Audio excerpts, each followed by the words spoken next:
This is the ARLA Elite Series here for race number 3 of 24 at the Indianapolis Motor Speedway in Indiana. The Smash Pure Pole Award would surprisingly go to the number 92 car of Lucas Sweeney, who is making his debut today. Starting on Sweeney's outside would be veteran Michael White in car number 0. However, Sweeney showed he was capable of handling the pressure and drove like a veteran himself for the first lap at least. However, coming into turn 3, Ricky Navarro would try to dislodge the 92 from the lead, but here comes Kurt Walker to try to take the lead for himself. He makes contact with Ricky Navarro not once but twice, forcing both cars onto the apron. And there goes Lucas Sweeney. He makes contact with the 34 as well, but zooms by him to reclaim the lead. Kurt Walker showing some very stupid driving, for lack of a better word, early on in the going. This would set up the first caution on lap 1. Kurt Walker's little mishap would create a huge wad of traffic behind him. At the front of this would be Andy Pearson, Laura Cyrus, and Michael White. Cyrus and White get together. The 42 is going to get tagged by Marshall Clark, making his debut. The 95 would go spinning. Luckily, no one else hits the 42. Hello, Anthony Griffith. Griffith in the 06 was spun by his teammate Bob Steffens in the 05. Now this is what Marshall Clark saw. As I said, he was making his debut today. He gets spun by Alex Carson. Kakashi Hatake hits him. So does Mario Franchetti. And there is a massive traffic jam. Milano Rossini gets off the ground. Several cars would be heavily damaged. Among the drivers caught up in this mess would be Rachel Rainsford, TM Master Cup Series driver, making her ARLA debut in place of Allie Riggs, who normally drives the 19 Neon Hardware Lennard. For this one race, Allie Riggs would forsake her driving duties to fill in the number 64 Roberto Semi-Hot Salsasar in place of the suspended Chris Johans. Johans, the defending series champion, was suspended due to his reckless driving at Pikes Peak. Lucas Sweeney would have led the field to the restart. Unfortunately, he had to dive into the pits due to some tire issues. This would hand the lead to Ricky Navarro in car number 34, but oddly enough, Navarro would have tire issues coming to the restart. This time, Andy Pearson in the 72 would inherit the lead, and he was sure to take advantage of it as he got a very nice jump over the M&J teammates of Kevin Monroe and Allie Riggs. There you see Tristan Roberts in the 29 trying to dislodge Riggs from the 3rd spot. Michael White got some damage in the lap 1 incident. The damage would hinder the 0 car, and thus White would hinder everybody behind him. There you see that black and blue car at the front of this group is Austin Harden in the 88, making his debut. Michael White would stay on the inside line for some reason. However, cars were able to go by him on the outside. Back up front, Kevin Monroe in the 63 is going to try to make a run on Andy Pearson for the lead coming out of turn 4. However, as you're going to see, Andy Pearson has a lot more momentum than the 63 does. He's got help from Tristan Roberts in the 29, and Pearson will keep the lead going into turn 1. A few laps later, Liz Hebert in the underfunded number 31 for White Mountain Motorsports would attempt the same thing, and she would take the lead away from the 72 going into turn 1. Kevin Monroe would claw his way back up towards the front and try for the lead again, this time taking the top spot from Tristan Roberts coming out of turn 2. However, Leigh Gruel in the 46 peaks under the 63 and takes the lead for himself. But then Kurt Walker in the 98 would rain on Gruel's parade, cleanly though. Right there you saw some contact between Gruel and Vinny Enzo in the 22. Andy Pearson in the 72 would also battle back and engage in a very nostalgic battle for the lead with Kurt Walker, as Pearson and Walker were arguably 2 of the most dominant drivers in the late 90s. Right behind Pearson would be 2 of his own drivers, Lucas Sweeney in the 92 and Alex Carson in the 8. They had plans of their own, dislodging their team owner from the top spot. Lucas Sweeney continuing to do very well in his first ARLA start, though at the expense of his boss. Caution 2 would fly on lap 15.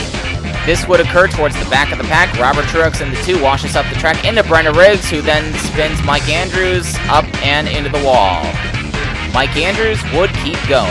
Lucas Sweeney would lead on the restart with Tristan Roberts right behind him. They get a great jump on the rest of the field. And as you see, Michael White is very slow once again. Liz Hebert didn't get a great restart, but the sheer power of her SAR allowed her to overcome that, and she took the lead away from Lucas Sweeney in the 92. Caution 3 on lap 21. This is by far one of the scariest incidents of the day. Dan Mielke in the 38 and Harry Nola in the 09 get together. The 09 goes into the guardrail, starts doing flips, bounces back in front of traffic, collects Neji Huga, Jared Anderson, Laura Cyrus, and Rachel Rainsford. Ricky Navarro in the 34 was also involved. Who were riding behind Neji Huga. There is the incident starting in front of him. The 09 goes into the guardrail, bounces back up in front of traffic, hits the 34, caves the roof in on that car a bit. We know that every driver involved was okay, except for Harry Nola. His condition is still unknown at this point. Liz Hebert continues to lead on the restart. Tristan Roberts right behind her. This is some of the best driving we've seen from Tristan Roberts all year. Michael White would once again hold up much of the field, especially Leigh Gruel in the 46. He had such a strong run going, and now he's stuck behind the 0. Back up front, Tristan Roberts would take the lead from Liz Hebert. However, he would be facing pressure from Ronald Porter, and behind Porter would be Allie Riggs in the 64. Riggs would get a run on Porter coming down the front straightaway, and she would lead that lap. However, here comes her teammate, Kevin Monroe, in the 63. Monroe is going to get a run on Riggs, and he would take the lead for himself. But Ronald Porter would battle back. There you see Vinny Enzo in the lead. Porter tries to make it 3 wide. Unfortunately, this would set up the next caution. Tristan Roberts sees that going 3 wide seems to work for Ronald Porter, and he tries to make it work for himself, but this would fail miserably. Porter gets hooked and turned into the guardrail and bounces up into Allie Riggs in the 64, takes both cars out of the race. Here comes Austin Harden at the 88. He hits the 45, takes himself out as well. There would be a huge gaggle of cars diving onto the apron in order to avoid this wreck. Here's Bobby Portu. He's one of them. And he gets hit by Marshall Clark and spins out. Clark hits the crippled 88 car of Austin Harden.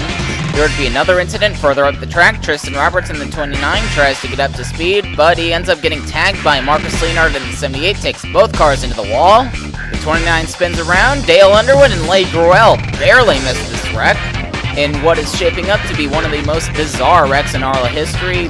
Justin Parker in the 07 moves up into the 2 of Robert Truex, collecting Dan Mielke and Cornelius Yukon. Kakashi Hatake and Bob Steffens are going to run into the 2. Oh, there's Charlie Waters and Brenda Riggs. However, this incident was still not over. We are now looking at Brenda Riggs in the 67. We're going to see Justin Parker in the 07. Charlie Waters hits him, so does Brenda Riggs. Riggs hits Waters, and there's Bobby Portu sending Riggs for a few rolls. Like I said, this has got to be one of the most bizarre wrecks in ARLA history. It's certainly one of the most bizarre I've seen in a while.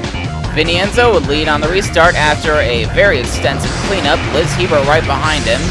And there goes Liz Hebert diving to the inside, and she will sweep by the 22 for the lead. In the closing laps of the race, Kevin Monroe would sneak into the picture once again, but here comes Leslie Riggs, who hasn't led a lap all day. Riggs is going to take the lead for herself with the help of Lucas Sweeney in the 92. However, Liz Hebert would battle back and reclaim the top spot once again. And fortunately for Hebert, the race would end under caution with the 50 yellow coming out on lap 38. Leslie Riggs is going to try to throw the block on Kurt Walker, but she realizes he's there, washes up the track, and into Dale Underwood in the 03, sending both cars for a spin. This would be the first race of the season to end under yellow, and at 70 miles an hour, Liz Hebert takes the checkered flag in only her second start. And here are your results. It is all rookies in the top 3. Siju Dejao gets his best finish of the season. Lucas Sweeney, 3rd in his debut, although Liz Hebert, still the big story of the race. Andy Pearson showing signs of his old dominance with a top 5 run. Leigh Gruel gets his best ARLA finish. And Kevin Monroe and Alex Carson still remaining very consistent this season. Now for the top 10 in points, Alex Carson takes the lead after Ryan Baldwell has a very poor performance this week. Kevin Monroe trails by just 4 points. Siju Dejao moves up into the top 5. In fact, he is tied with Hinata Hyuga for 4th. Dale Underwood and Anthony Griffith are tied, and Liz Hebert jumps up into the top 10 with her win.